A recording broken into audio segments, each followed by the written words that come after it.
And he subsequently passed away in the early hours of this morning. Ngomhla ka-12 kuMarch ngonyaka odlule, izakhamuzi zakuleli zavuka ngezindaba zokukhothama kwesilo uGoodwill Zwelithini kaBhekuzulu. Ungangezwe lakhe wakhothama eseneminyaka engama-72 kanti wayesehlala esihlalweni sobukhosi cishe iminyaka engama-50. Ukukhothama kwesilo kwaqubula impikiswano ngozokulandela ukungena esihlalweni.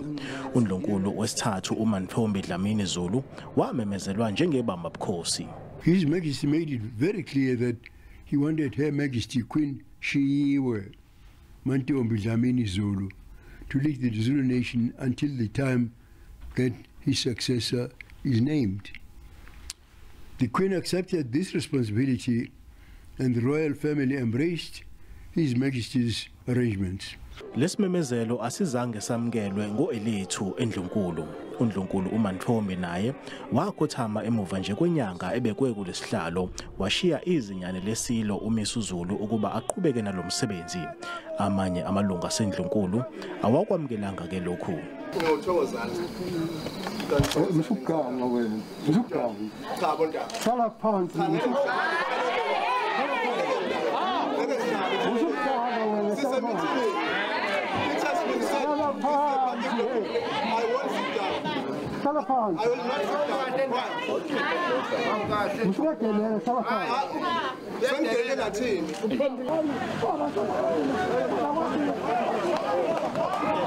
Wasuka isidumo kuphakamiswa igama likaMisuzulu njengozokungena kulesihlalo sobukhosi.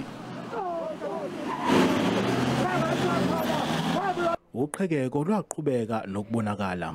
uNdlunkulu wokuqala wesilo esesakhothama uSibongile Dlamini Zulu namazinyane esilo amabili balibangisa enkantolo ngodaba lwamafa esilo kanye nencwadi yamafa eyasayinwa isilo.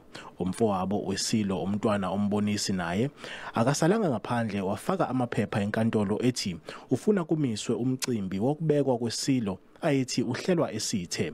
Kepha inkantolo uyazichitha leziphakamiso nezindleko yathi uMisuzulu nguyena okufaneleke ukubekwa kulesihlalo sobukhosi. Yize inkantolo yanquma kanje, kepha ke amanye amalungu aseNdlunkulu awahambisani nalokhu. NginguSimphiwe Makhanya wezindaba ze SABC ngiseThekwini.